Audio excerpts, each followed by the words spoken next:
공동한 말씀을 통해서 오늘은 빌라델피아 교회에 나타나신 주님의 모습이라는 모습으로 잠시 은혜를 받기를 원합니다.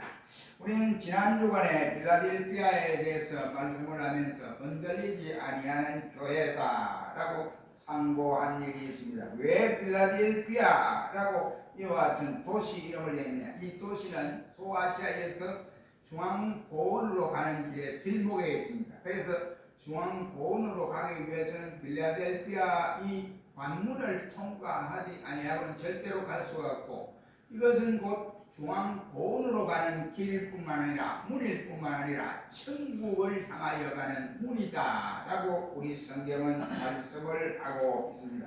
그러므로 빌라델피아 교회가 왜 흔들리지 아니하는 교회가 되느냐? 그것은 다른 것이 아니라 진리에 충성한 교회였기 때문에 흔들리지 아니했다라고 말씀을 드린 적이 있습니다. 이 빌라델피아 교회가 신실했던 이유는 다른 곳에 있는 것이 아니라 여호와의 말씀, 하나님 말씀을 부여잡고 있었고, 저들의 이와 같이 적은 능력을 가졌지만 주의 이름을 배반하지 아니했던 신실한 믿음을 가졌기 때문이다라고 말씀을 드리기도 했습니다. 그리고 저 8절 말씀에 보면 저들의 그게 나타나는 이 교인들이 이 거의 다 부자가 하나도 없습니다. 잘난 사람도 없습니다. 경력이 많은 사람도 없고 경제적으로 월등한 사람도 없습니다. 세상 많은 사람들이 알아주는 사람도 없습니다. 저들은 거의 다 노예 출신이고 또 먹을 것이 없어 큰 부잣집에서 이와 같이 일을 하는 하인들로 구성된 교인들이었다라고 할 수 있습니다. 저는 하나님 말씀을 부여잡고 그대로 살아가려고 기도하면서 애썼던 결과 예수님께서 저들에게 칭찬만 있는 교회로 이와 같이 말씀을 해주셨던 것을 볼 수 있습니다. 너희는 적은 능력으로 내 이름을 배반치 아니했다라고 하는 엄청난 칭찬을 듣게 되었더라고 하는 사실입니다. 그렇다고 하면 오늘의 이 한국교회를 우리가 돌이켜 볼 때에 한국교회가 123년, 125년 나가는 이와 같은 상황 가운데서 초대 한국교회는 어땠습니까? 정말로 하나님 말씀을 지키기 위해서 생명을 내걸고 저들이 무엇을 하든지 주님 원하는 대로 살아보려고 바둥바둥했던 교회였습니다. 그래서 하나님 말씀 밖에 행하는 일들은 절대로 저들이 받아들이지 아니하고 하나님 말씀대로 믿음으로 살아왔던 한국 교회였습니다. 그런데 오늘에 와서 이 한국 교회는 우리 스스로 눈으로 보고 또 귀로 듣고 이러한 모습을 볼 때에 그것과는 전혀 다른 길을, 엉뚱한 길을 걸어가는 경우들이 한국 교회가 아니다 하는 것을 우리가 깨닫게 되어집니다. 한국 교회가 살아가는 길은 빌라델피아 교회처럼 하나님의 말씀 외에는 수용할 수 없는 이런 교회가 되어져야 됩니다. 하나님의 말씀이 우리를 붙들어주고 우리가 하나님의 말씀을 붙들고 나가며 기도하면서 주님 앞에 받은 바 사명을 우리가 흩어지지 아니하고 그대로 시행하겠다고 하는 이러한 각오가 있어야만이 다시 회복되는 이와 같은 역사가 일어나지 않을까 생각합니다. 그러므로 우리 역시도 흔들리지 않는 이런 교회가 되자라고 지난주에 말씀을 드리기도 했습니다.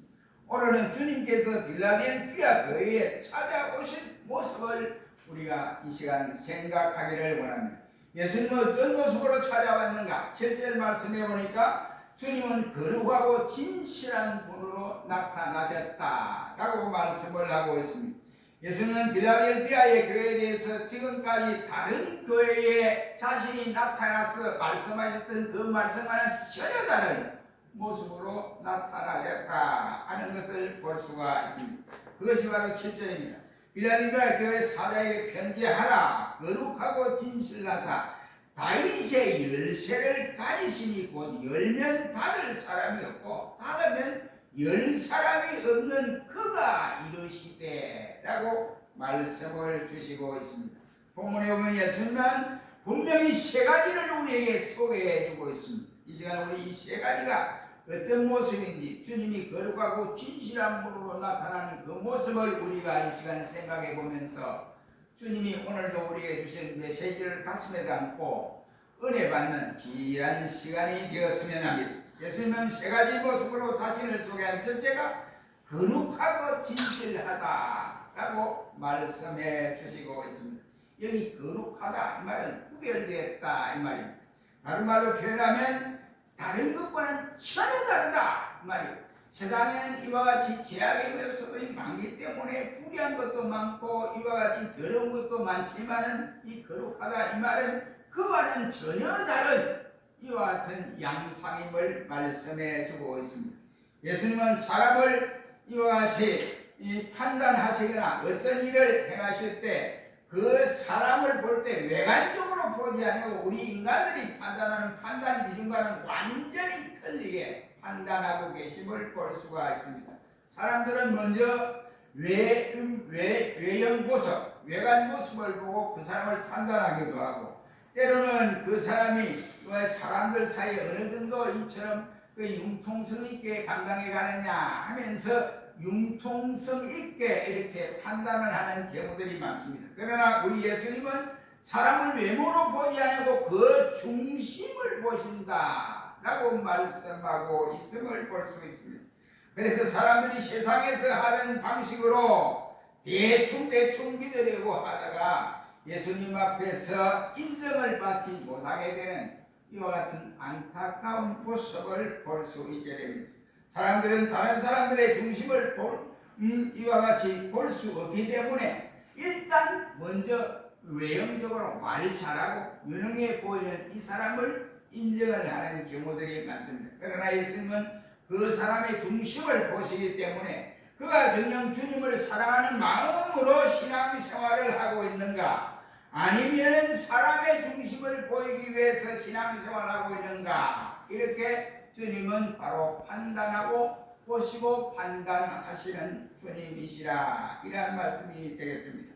그러므로 정녕 주님을 사랑하는 마음으로 신앙생활을 해야 하는데 그러하지 못한다면 주님께서 인정하지 아니하신다 이 말이에요.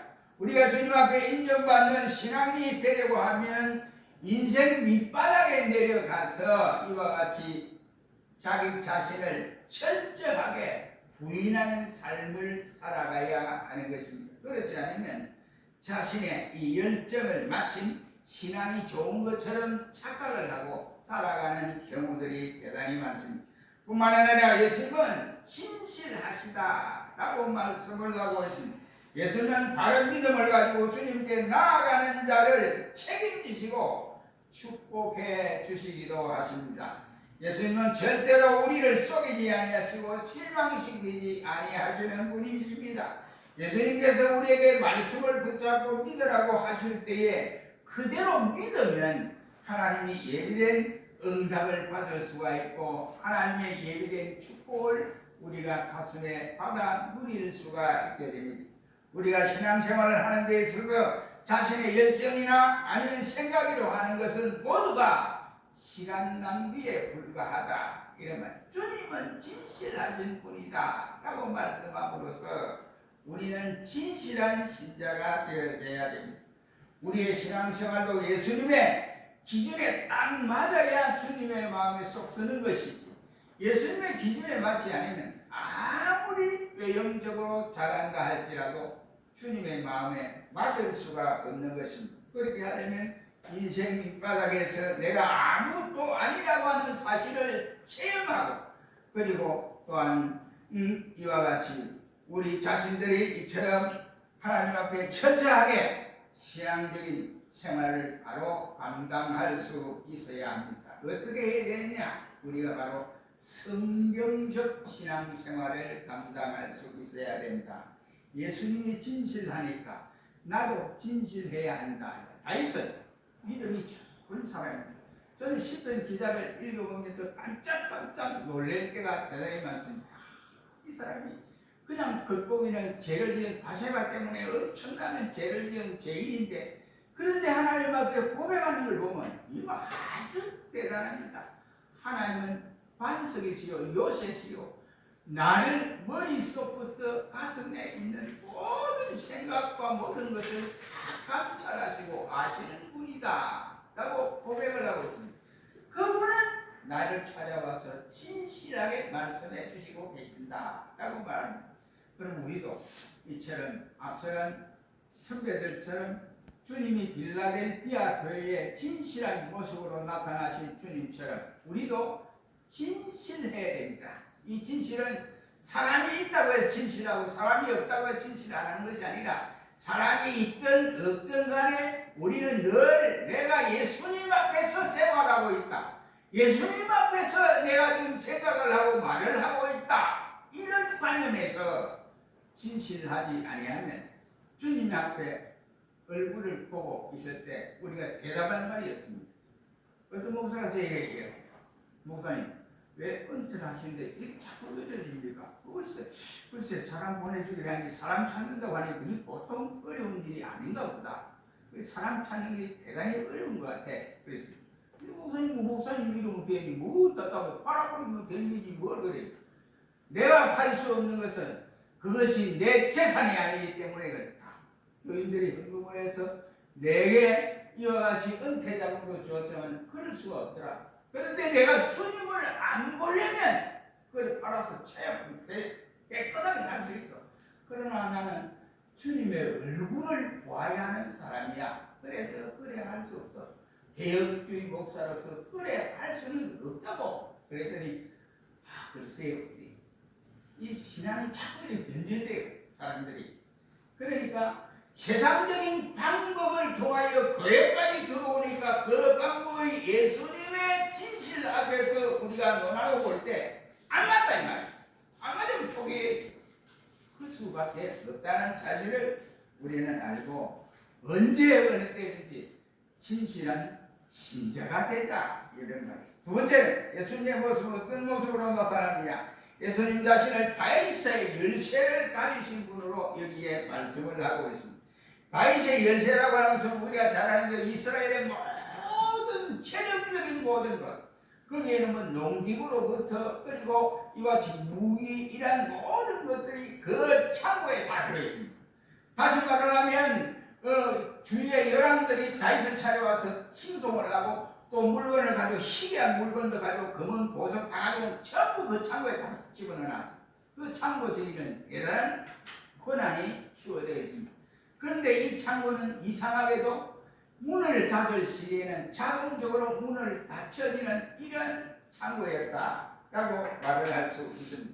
그리고 이 일개 국가에서 모든 재정을 책임지는 사람은 이와 같이 우리가 잘 아는 대로 재정부 장관이라고 할 수 있습니다. 그는 모든 은행에 이와 같이 금리를 최종적으로 결정할 수 있는 사람으로 막강한 사람입니다. 돈을 풀 수도 있고 돈을 찍어낼 수도 있는 막강한 권력을 지닌 사람이다 라고 말을 할 수 있습니다. 옛날 다윗 시대 때의 다윗은 이와 같이 그의 창고에 많은 금과 은과 그리고 식량과 무기를 쌓아놓고 있습니다. 그 창고 열쇠를 가진 사람은 막강한 사람입니다. 창고 열쇠를 가진 사람이야말로 상상을 초월하는 권력을 가졌습니다. 이 창고는 그것 외에도 외국에서 국왕들이 올 때 선물로 준 것 여러 가지 희귀한 물품들이 그곳에 보관되어 있습니다. 그래서 그 창고 이것을 복간, 다윗의 복간이라고 말씀을 합니다. 예수님께서 오늘 본문에 주님 자신이 다윗의 열쇠를 가지신 분으로 나타나고 있습니다. 다윗의 복간의 열쇠를 가진 분으로 비유해서 주님이 나타났습니다. 온갖 희귀한 보물과 보석들이 쌓여있는 그것이 바로 다윗의 복간입니다. 오늘 본문의 다윗의 창고는 이 땅에 있는 다윗의 창고가 아니라 바로 하나님의 창고를 예수님께서 비유하심으로 하나님의 창고의 열쇠를 내가 가지고 있다 라고 말씀을 하시고 계십니다. 이 열쇠를 그리고 주님께서 어떻게 했습니까? 이 열쇠를 누구에게 주었느냐 말이에요. 누구에게 주었다고 생각합니다. 예수님께서 이 열쇠를 예수를 믿는 우리에게 주었다 라고 말씀을 하고 있습니다. 우리가 교회에서 예배를 드릴 때 예배를 통해서 말씀을 들을 때 이 보물의 창고에 들어가게 되어집니다. 여러분, 하나님의 모든 축복은 성경 안에 기록되어져 있습니다. 그 가치를 아는 사람이 참고 그 창고 안에 들어가서 좋은 것을 가질 수가 있습니다. 이것이 바로 무엇이겠습니까? 성경이라고 하는 말씀입니다. 성경을 신자가 꼭 붙잡아야지 엉뚱한 것을 붙잡고 가다가는 낭패와 실망을 당할 수밖에 없습니다. 세 번째는 예수님은 자기 자신이 열면 닫을 사람이 없고 문을 닫을 사람이 없고 또 닫으면 열 사람이 없다라고 하는 모습으로 찾아오셨습니다. 아마 다윗의 보물 창고는 시간이 지나면 저절로 닫혔던 것 같습니다. 예를 들어 말하면 우리가 잘 아는 아라비안 나이트라고 하는 이 사실을 우리가 잘 알고 있습니다. 아라비안 나이트에 나오는 알라바마와 40인의 도둑에 대해서 우리가 잘 알고 있을 것입니다. 알리바마가 도둑이 보물을 감춰 놓은 동굴을 발견하고 주문을 외우고 들어갔습니다. 들어가서 보니까 동굴 안에 보니까 엄청난 보물들이 많이 쌓여 있습니다. 그래서 이것이 알리바마가 조금씩 가지고 나왔습니다. 가지고 나왔는데 이제 이 알리바마의 형이 이 욕심이 대단한 사람인 것 같습니다. 그래서 나귀 12피를 끌고 가서 그 보물을 나귀에 가득 채워 나오는데 문이 열려야 이 일이 될 것인데 그 문이 열리면 비밀을 깜빡 잊어버렸어요. 그래서 나오지 못하고 결국은 동길 속에서 도둑들에게 죽임을 당하고 말았다라고 하는 사실입니다. 그 동굴에 이와 같이 암호가 열려라 참깨 라고 하는 암호였다고 합니다. 우리가 하나님의 축복을 받는데도 해방꾼들이 대단히 많습니다. 이와 같은 마귀로부터 여러 분야에서 해방을 우리가 받습니다. 처음에는 복을 받았지만 얼마 가지 않아서 천문문이 닫히는 바람에 시간이 가면 갈수록 복이 줄어들어서 나중에는 문이 닫힌 후에는 비참하게 되는 경우들이 있습니다. 이 말은 이 세상에서 인간의 힘이나 인간의 재능으로 하는 일은 오래오래 가지를 아니한다는 내용의 말씀입니다. 그러나 하나님의 말씀에 은혜를 받고 믿음으로 사는 것은 하나님이 하시는 일이기 때문에 절대적으로 중단되거나 실패되는 일이 없다는 말이 되겠습니다. 우리가 하나님이 일하게 하시면 하나님은 시간이 가면 갈수록 더 풍성해지기 때문에 바로 하나님의 문은 절대로 닫히는 일이 없습니다. 그 이유는 예수님께서 모든 결정을 가지고 계시는 분이시기 때문에 그렇습니다. 주께서 문을 열어 하면 문이 저가닥 열리게 되어 있습니다. 그런데 여러 사람을 예수님 저 사람 지상에서 충성하고 봉사인데 저 사람은 이 문에 들어가야 되지 않습니까? 이러면 예수님 고개를 찔레찔레하면서 아니야 문 닫아줘요. 그러니 닫아주면 그 사람은 그 문에 천국 문에 들어갈 수 없는 이런 사람이 되어지게 됩니다. 주님 명령하시면 다른 사람들이 아무리 그를 이와 같이 예창을 하고 저 사람 충성자인데 얼마나 충성하니 소용이 없습니다. 주님이 판단하신다. 주님 자신이 모든 판단력을 가지고 있는 주권적 역사를 가지고 계신다. 이런 말. 그러므로 모든 바로 이와 같이 축복의 권한은 예수님 자신이 결정하게 되는 것입니다. 그러므로 우리는 우리 예수님 자신의 결정에 따라서 우리가 천국문에 들어갈 수도 있고 들어가지 못할 수도 있게 된다 이 말이에요. 그러므로 이 지상 생활에서 우리는 진실한 신자가 되어 예수님 앞에서 인정받을 수 있는 신자만이 천국문에 들어가는 이러한 축복을 받게 되어집니다. 예수님은 거룩하시고 진실하시기 때문에 말씀을 붙들고 나가는 자에게 하나님의 축복의 역사가 이어진다는 말씀이 되십니다. 그래서 천국의 문을 열어주십니다. 그렇다면 우리는 어떻게 해야 하겠습니까? 하나님의 말씀을 꼭 부여잡고 우리는 진실한 신자가 되어져야 된다. 이런 말씀이 됩니다. 아멘. 여러분 필라델피아 교회가 몇 수백 명이 모이는 교회가 아니에요. 몇십 명밖에 안 돼요. 우리 교회 정도밖에 안 돼요. 그런데 그 교회를 예수님이 책망 하나 없이 칭찬만 말씀해 주셨습니다. 너희가 적은 능력을 가지고도 내 이름을 배반치 아니했다 하시면서 주님은 칭찬하고 있습니다. 여러분들 모두가 우리가 예수님 앞에서 성도 앞에서 얼마나 우리도 주님의 모습처럼 진실한 성도가 되어져야 하느냐 하는 것입니다.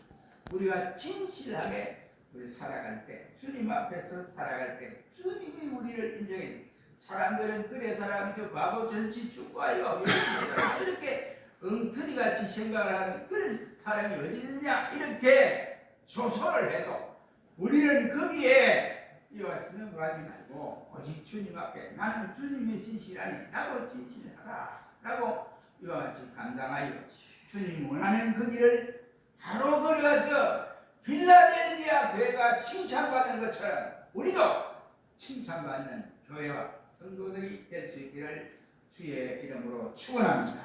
이거 걸어가신 주님 이 땅에